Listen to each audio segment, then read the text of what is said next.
আমরা তো গরিব। আমাদের আমার একই কাপড় রোজ ভিজা কাপড়টাই শুকিয়ে আবার পরতে হয়। আমি আশা করি আমাদের পরিবারের মতো আর কারো যেন পরিবার এরকম না হয়। আজকে আমার মা অসুস্থ হয়ে আমাদের খুবই অবস্থা খারাপ। আমরা দুমুঠো ভালো মন্দ খেতে পারি না, টাকার অভাবে ভালো মতো চলতে পারি না, ভালো একটা অবস্থায় থাকতে পারতেছি না। আমার আমার মার যদি কোনো ভালো মানুষ আমার মায়ের দায়িত্ব নেয়, আমার ভাইয়ের পড়াশোনার দায়িত্ব নেয়, তাহলে আমার সেই পরিবারের বউ হতে আমার কোনো অসুবিধা নেই। সম্মানিত দর্শক ভাই ও বোনেরা, আসসালামু আলাইকুম রহমতুল্লাহি ওয়া বারাকাতুহু। দেশ ও দেশের বাইরে যারা আমাদের এই প্রতিবেদন দেখছেন, আপনাদেরকে প্রীতি ও শুভেচ্ছা জানিয়ে শুরু করছি আজকের প্রতিবেদন। দর্শক, আজ আমরা আপনাদেরকে নিয়ে এসেছি বাসাবো রাজারবাগ রয়েছে আশিক এবং নূরনাহার। দর্শক, মা তার দেশের বাইরে সৌদি আরবে গিয়েছিলেন, কিন্তু ভালো খাবেন বা ভালো থাকবেন বলে, কিন্তু গৃহকর্মীর কাজে গিয়ে যে ধরনের নির্যাতনের শিকার হয়েছে, নিজের জীবন বাঁচাতে গিয়ে পাঁচতলা থেকে পড়ে তার মেরুদণ্ড ভেঙে যান, হাত ভেঙে যান, পাও ভেঙে যান। আর পঙ্গু মাকে চিকিৎসা করতে গিয়ে তারা হিমফিম খেয়ে যাচ্ছেন, খেতে পাচ্ছেন না। আসলে আমরা শুনবো তাদের জীবনের গল্পগুলো। চলুন দর্শক, কথা বলি। আসসালামু আলাইকুম। ওয়ালাইকুম আসসালাম। কেমন আছেন? ভালো আছি, আপনি ভালো আছেন? আমি ভালো আছি। আপনারা ভালো আছেন? জি। আপনারা একটু বলেন তো যে আপনাদের পরিবারে কি সমস্যা রয়েছে, যে কেন বা আপনাদের খেতে কষ্ট বা পড়াশোনা বন্ধ হয়ে আছে, একটুখানি বলবেন আমাদেরকে। সমস্যা তো অনেক আছে। আমরা ভেবেছিলাম যে আমার মা বিদেশ গেছে, আমার মা বিদেশ থেকে আসলে অনেক কিছু নিয়ে আসবে, আমাদের জন্য অনেক উপহার নিয়ে আসবে, আমাদের জন্য সুখের একটা শান্তি নিয়ে আসবে। কিন্তু আসলে এরকম কিছুই না। যখন আমার মাকে পঙ্গু অবস্থায় দেখি, তখন আমাদের সব মানে আশা নিরাশা হয়ে যায়। তখন আমরা বুঝতে পারি না যে আমার মায়ের সাথে এত সৌদি আরবে গৃহকর্মী হিসাবে যে আমার মার এত বিপজ্জনক অবস্থা হবে। আর যদি আহ, পঙ্গু হয়ে আসে, তাকে দেখে আমার চোখের পানি আমি ধরে রাখতে পারিনি। দিন রাত ওনার সেবা আমার বাবা করে, আমিও করি। আমার বাবা একজন রিক্সা চালক। উনি রিক্সা চালিয়ে এত বড় চিকিৎসা করার সামর্থ্য আমাদের নেই। তাই আমরা চেয়েছিলাম যে কেউ যদি আমাদের জন্য একটু সাহায্য সহযোগিতা করে, তাহলে আমরা ভালোভাবে চলতে পারবো, আমার মা চিকিৎসাটা করতে পারবো।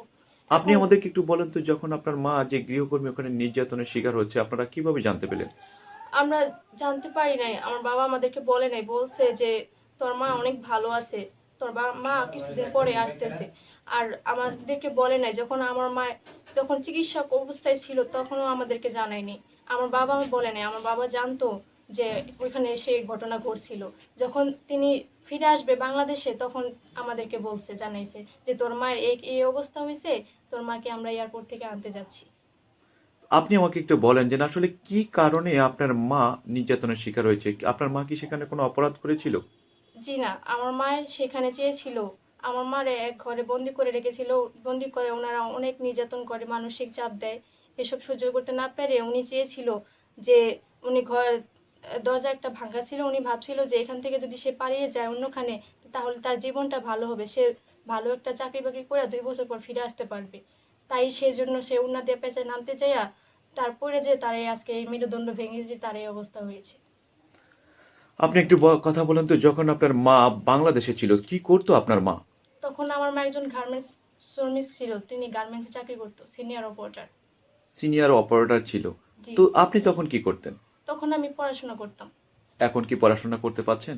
না, এখন সব বন্ধ। আপনি কোন ক্লাস পর্যন্ত পড়েছেন? আমি ক্লাস 5 পর্যন্ত পড়াশোনা করেছি। ক্লাস 5 পর্যন্ত পড়েছেন, আর পড়াশোনা করতে পারেন নাই? না, 5 বছর ধরে আমার মার এই অবস্থা। এই 5 বছর আপনার টোটাল পড়াশোনা বন্ধ হয়ে আছে। জি। আর আর্থিক টাকার জন্য পড়াশোনা করতে পারিনি। আপনার বাবা যে রিক্সা চালাচ্ছে, সেই রিক্সা চালিয়ে কি আপনাদের যে সংসারটার টাকাটা দরকার, আপনার মায়ের ওষুধ, এটা কি চালাতে পারছে? না, এটা অনেকটা কষ্ট হয়ে যাচ্ছে। যদি ঘর ভাড়া দিতে চাই, তাহলে সংসার খরচ দিতে পারে না। তাই আমাদেরকে না খেয়ে থাকতে হয়। আমি আপনার কাছে আসবো, আমি পাশাপাশি যে আপনার ভাই আছে, ছোট ভাইটি, আমরা তার সাথে কথা বলি। আপনি আমাকে বলেন তো আঙ্কেল, যে আপনার মায়ের যে অসুস্থতাটা আসলে এটা যখন হয়েছিল, তখন আপনি হলো যখন বিদেশে যায়, তখন আপনার বয়সটা কত ছিল? আমার বয়স তখন 5 বছর। 5 বছর বয়স। মায়ের জন্য আপনি কান্না করেন নাই? মায়ের জন্য আমার খুব মায়া হয়েছে, পাঁচটা তো পড়ে গেছে। এই যে মাকে যখন মানিল, মা ভালো মা গেল বিদেশে, যখন ফিরে আসলো, তখন হলো আপনার হলো চেয়ারে বসে সেই আসতে হলো, আপনার মার কোমর ভাঙা ছিল, মেরুদণ্ড ভাঙা ছিল, পা ভাঙা ছিল। তো তখন মাকে দেখে কেমন মনে হয়েছিল? মনে হয়েছিল একেবারে শেষ হয়ে গেছে। এখন মায়ের যে চিকিৎসা চালাতে পারছে আপনার বাবা? না, আপনার পড়াশোনা কি বন্ধ হয়ে আছে নাকি এখন চলতেছে? এখন বন্ধ আছে। এই মুহূর্তে কি বন্ধ হয়ে আছে? তো কয় বছর ধরে আপনি পড়াশোনা করতে পারছেন না? 2 বছর। 2 বছর ধরে আপনি পড়াশোনা করতে পারছেন না। তো আপনি আমাকে একটু বলেন তো আপনি কোন ক্লাসে এখন এই মুহূর্তে, মানে কোন ক্লাসে ভর্তি হতে পারবেন? 4-এ। ক্লাস 4-এ। তো এই যে আপনার বোন, আপনার পড়াশোনা আপনাদের দুজনেরই বন্ধ হয়ে আছে। তো এই যে আপনার মা হলো এখন এই মুহূর্তে অসুস্থ অবস্থানে আছে। তো মা কোথায় আছে এখন? মা, মা কি হসপিটালে এখন জি, চিকিৎসার জন্য গিয়েছে? আসলে যে আপনার মা এই যে বিদেশ থেকে আসছিল সেখানে কি কোনো ক্ষতিপূরণ পেয়েছিল? না, কোনো ক্ষতিপূরণ পায়নি। আমরা আপনার কাছে আসবো, আমি আপনার বোনের সাথে আরেকটু কথা বলি। আপনি আমাকে একটু বলেন যে আসলে যে আপনি তো পড়াশোনা করতে চান, কিন্তু সেই পড়াশোনাটা কি আবার ওভাবে করতে পারছেন বা করবেন কিনা আপনি যদি কোনো সহযোগিতা পান? করব, অবশ্যই করব। আপনি দেশবাসীর কাছে কি বলতে চান যে আসলে এই যে যারা গৃহকর্মী হিসেবে সৌদি আরবে যায়, তারা আসলে যে যেমন নির্যাতনের শিকার হয়, তো অনেকে তো মনে করেন অনেক লোভ দেখায় যে অনেক ভালো কাজ, অনেক ভালো কাজ। তো আপনার মাকে আসলে কি কাজের কথা বলে সৌদি আরবে নেওয়া হলো? আমার মাকে বলছে এখান থেকে যে আমার মাকে ওই জায়গায় ক্লিনারে চাকরি দেবে, সেখানে 50,000 টাকা বেতন হবে। কিন্তু এখানে বলছে এক, সেখানে দেখে আরেক, যায় দেখে আরেক। এখান থেকে বলে এক কথা, সেখানে নিয়ে দেয় আরেক কাজ। তাই কথা আর কাজে মিলে না। তো সেখানে কথার কাজে ওখানে রাজি না হলে ওখানে বিভিন্ন ধরনের নির্মম অত্যাচার শুরু হয়। কিন্তু আপনার মা তো যখন সেখানে কাজটা পছন্দ হয় নাই, সেই কাজটা না করে তো আপনার মা বাংলাদেশে চলে আসতে পারতো। আমার মায়ের আসতে চেয়েছিল, কিন্তু ওনারা আসতে দেয়নি। ওনারা এক ঘরে তালা মেরে আটকায় রাখছে, জেলখানার মতো বন্দি করে রাখছে আমার মাকে। বলছে যে তোরে 1.5 লাখ টাকা দিলে তবে তোকে বাংলাদেশে পাঠিয়ে দিব।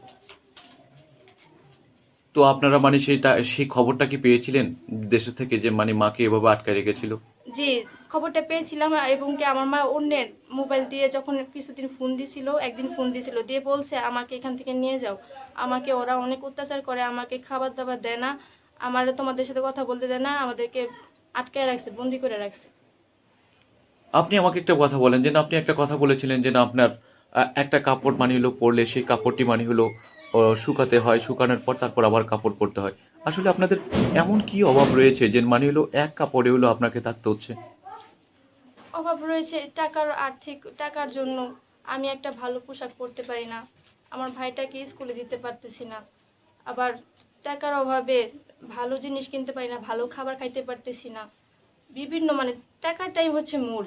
আজকে যদি একটা আমি চিন্তা করি, আমার লগে যারা বান্ধবী আছে তারা সবাই ভালো পোশাক পরে ভালো খাবার দাবার খায়, ওনাদের কাছে টাকা পয়সা আছে। আমি ভাবি যদি আমাদের কাছে যদি থাকতো, তাহলে আমরাও তাই একইভাবে ভালোভাবে খেয়ে দিয়ে বাঁচতে পারতাম। কিন্তু এখন তো তাও নাই।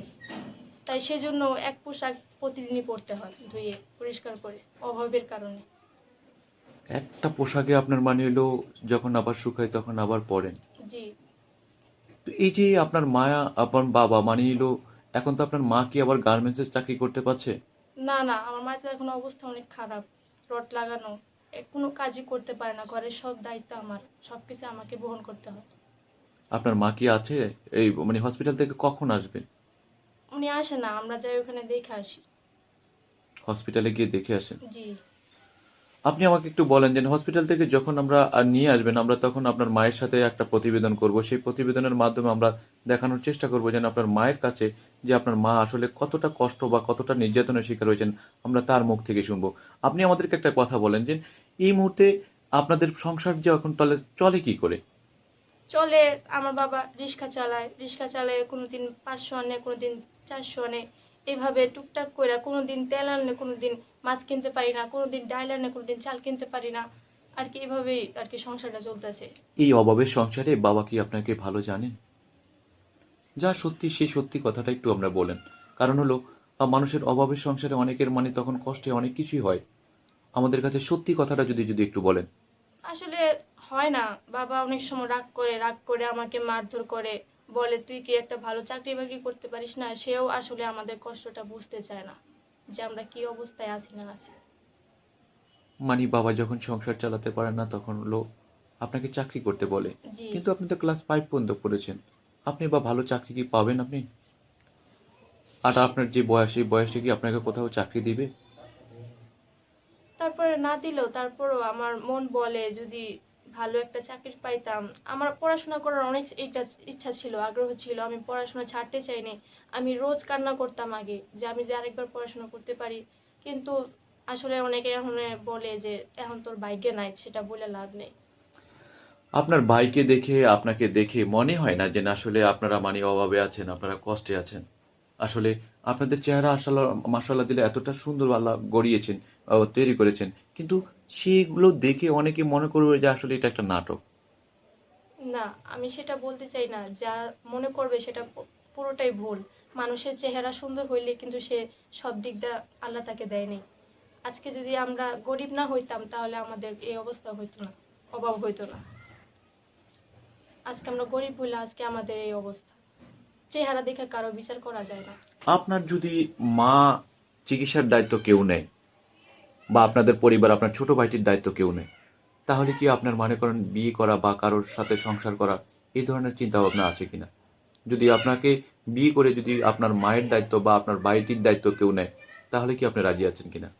হ্যাঁ, আমি রাজি আছি। আমি চাই কেউ আমার মায়েরকে দায়িত্ব নেক, কেউ আমার মাকে নিজের মায়ের মতো দেখবে, তাকে ভালোবাসবে, তাকে দেখবে। আমার ভাইটাকে দেখবে, ছোট ভাইটাকে দেখবে, ওদের পড়াশোনার কাজে পড়াশোনার জন্য আগ্রহ করবে, আমাকে দেখবে, আমার দায়িত্ব নেবে। এরকম একজন আমি ভালো একজনকে চাই, যে আমার ফ্যামিলিটার দায়িত্ব নেবে। তার মানে হলো আপনার ফ্যামিলির দায়িত্বটা নিলে তাহলে আপনার মানে করেন যে সেই পরিবারের সংসারে মানে হলো বউ হয়ে যেতে আপনার কোনো আপত্তি নেই। না, আমার কোনো আপত্তি নেই। আপনাদের কোনো মোবাইল নাম্বার রয়েছে যে মাধ্যমে আপনাদেরকে সরাসরি আপনাদের যোগাযোগ করতে পারবে? মোবাইল নাম্বারটি একটু বলবেন? 0177162536। নাম্বারটি আবার বলবেন? 0177162536। এই নাম্বারটি কি বিকাশ করা? জি। ধন্যবাদ। আপনি আমাদেরকে একটা বিষয় বলেন যে আসলে এই যে পরিবারের যখন হলো আপনার মা যখন বাংলাদেশে ছিল, বিদেশে যায়নি, তখন আপনাদের পরিবারের অবস্থানটা কেমন ছিল? তখনের অবস্থাটা এখনকার চাইতে তখনকার অবস্থাটা অনেক ভালো ছিল। তখন আমার মা যখন চাকরি করতো তখন আমাদের এতটা অভাব ছিল না। তবে এখন অভাবটা অনেক বেশি। এখন একদিন একবেলা খাইতে পারলে আরেক বেলা খাইতে পারি না ঠিক মতো, টাকার অভাবে। আপনারা এই যে আমাদের প্রতিবেদন মানে হলো বিভিন্ন প্রতিবেদন আমরা প্রকাশ করেছিলাম মানে অসহায় পরিবারের, আসলে আপনারা আমাদের নাম্বারটি পেলেন কি করে?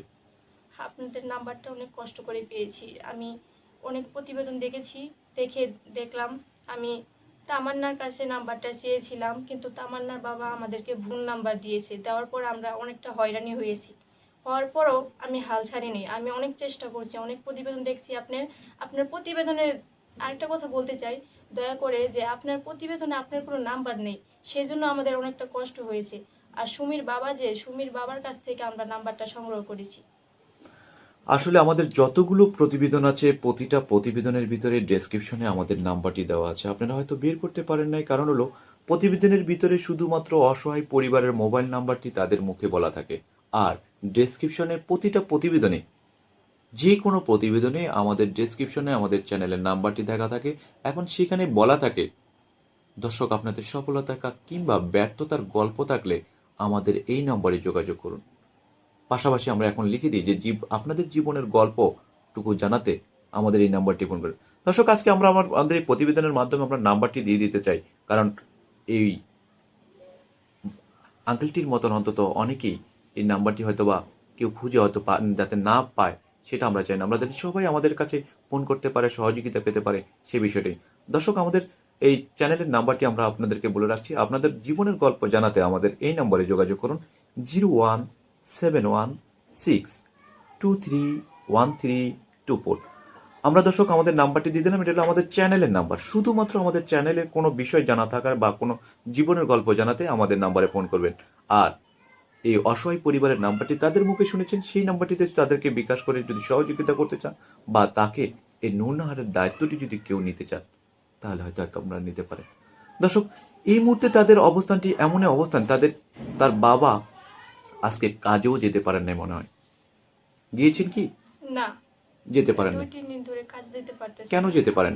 অসুস্থ। অসুস্থ, তাই এখন কাজ করতে করতে উনিও অসুস্থ হয়ে গেছে। একলা মানুষ আর কত বা দায়িত্ব পালন করবে।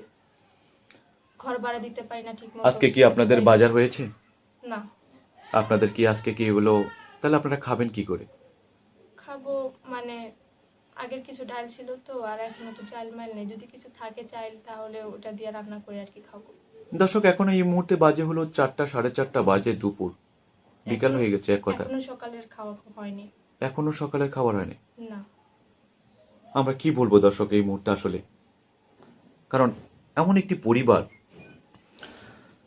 দর্শক আমরা এই পরিবারটিকে আজকের মতন অন্তত যতটুকু সহযোগিতা আমরা এই প্রতিবেদন ছাড়ার পর পাবে আসলে সেটা আমরা জানাবো, কিন্তু আমাদের চ্যানেলের পক্ষ থেকে আমরা 1000 টাকা দিতে চাই, কারণ হলো তার মায়ের অসুস্থতার জন্য চিকিৎসা, এবং পাশাপাশি যাতে এই 1000 টাকা দিয়ে তারা অন্তত আজকের মতন অন্তত খেতে পারে, ভাই বোন মিলে, মা মিলে।